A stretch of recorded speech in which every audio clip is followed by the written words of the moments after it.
qu'à chaque fois qu'il s'attaque à la liberté d'expression, à chaque fois qu'il menace la démocratie, qu'il menace l'intégrité de nos institutions, nos droits sociaux, la dignité des peuples en lutte partout dans le monde, qui nous retrouvent comme aujourd'hui, sur leur route, unis, rassemblés, pour leur dire qu'on ne le laissera pas faire.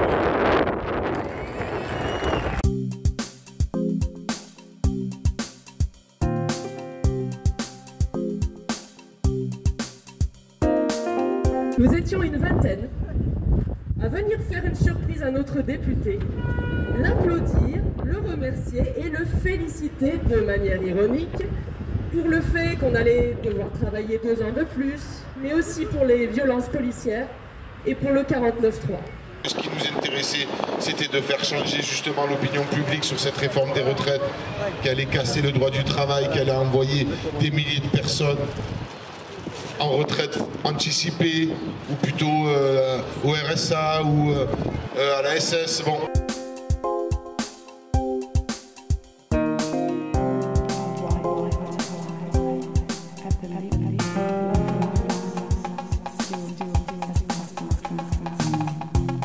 De la part de Jean-Marc Zulesi.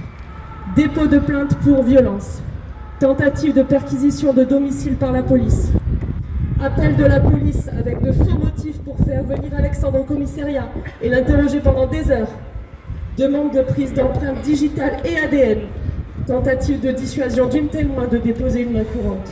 À toutes les personnes, à toutes les organisations, aussi au député Sébastien Delogu qui est venu de Marseille aujourd'hui pour ce soutien. Un merci évidemment particulier au groupe militant de Salon en lutte, à toutes ces personnes qui depuis le début m'ont accompagné, m'ont conseillé, m'ont rassuré dans le cadre de cette procédure. Merci également à ceux qui sont venus de loin pour témoigner lors de ce procès. Grand merci également à ma famille politique présente en nombre aujourd'hui, mais un plus grand merci encore à ceux qui n'en font pas partie, car au-delà des drapeaux, au-delà des étiquettes, et c'est d'ailleurs le propre et la force de notre solidarité, sans se connaître, on se reconnaît dans les valeurs que l'on défend, dans la teneur de nos engagements et dans notre profond attachement pour la démocratie, la liberté d'expression et pour l'indépendance de nos institutions. Merci à vous tous de m'avoir donné la force de tenir la ligne, de ne pas céder aux intimidations, de ne pas céder face à la répression politique, de refuser d'avoir peur et de toujours garder la tête haute, d'en parler, de la médiatiser, pour qu'elle revienne comme un boomerang à la face de ceux qui la provoquent.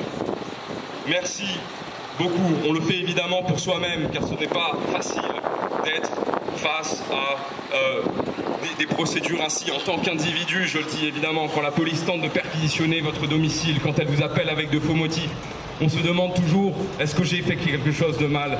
Parce que le cerveau est programmé à fonctionner comme ça, parce qu'on veut croire en l'indépendance de nos institutions. Mais on tient la ligne aussi pour toutes les autres victimes de répression politique, parce que cette histoire n'est pas seulement la mienne. Aujourd'hui c'est moi, hier c'était une autre, demain ce sera un autre aussi. De tout temps, on veut couper les têtes qui dérangent, ceux qui s'opposent, ceux qui critiquent, pour leur faire peur, mais aussi pour faire des exemples, pour décourager les autres. Et quand ils touchent un des nôtres, c'est l'ensemble des nôtres qu'ils touchent.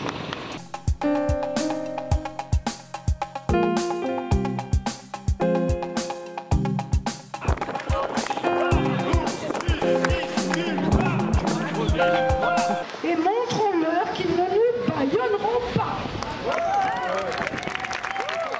Ils ont peur de cette solidarité. Ils savent qu'ils représentent un pouvoir, un gouvernement à bout de souffle, qui n'a aucune popularité. De la CGT, de la FSU. Et la liste n'est pas exhaustive. Sans précédent, car l'administration déguise ses sanctions en abusant de mutations d'office dans l'intérêt du service.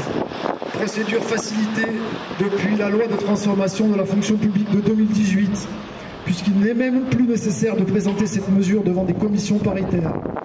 Tout ce qui s'est passé ces dernières années sous Macron. Et il est très important de se mobiliser parce que je ne voudrais pas qu'un jour nous ayons à crier face à la Macronie de Massara. Pour faire taire les opposants à la politique antisociale et climaticide de ce que bien sûr nous attaque. Nous sommes aux côtés d'Alexandre aujourd'hui. La violence judiciaire, c'est pas nous non plus. Parce que quand on amène un camarade, il nous l'a dit, au tribunal, c'est toute une violence derrière, de perquisition, de violences symboliques qui sont exercées sur elle. La violence, c'est pas nous. La violence démocratique non plus, c'est pas nous. Le 49.3, c'est pas nous. C'est pas nous qui avons refusé le dialogue. C'est pas nous qui avons fait passer des lois par 49.3 alors que 80% de la population était contre. C'est pas nous qui rognons les libertés individuelles. C'est pas nous qui faisons se concentrer tous les médias dans une poignée de main. Voilà, la violence démocratique, c'est eux aussi. Chercher à dissoudre un mouvement populaire ou traîner en justice des citoyennes et des citoyens qui expriment leur désaccord avec les choix de nos gouvernants témoigne tout à la fois d'une violence abjecte et d'un mépris dangereux pour ce qui fait l'essence même d'une démocratie, sa force, à savoir le débat d'idées. Mais là encore aujourd'hui, vous voyez un camarade entrer dans un tribunal parce qu'en fait il défend les droits des citoyens et des citoyennes.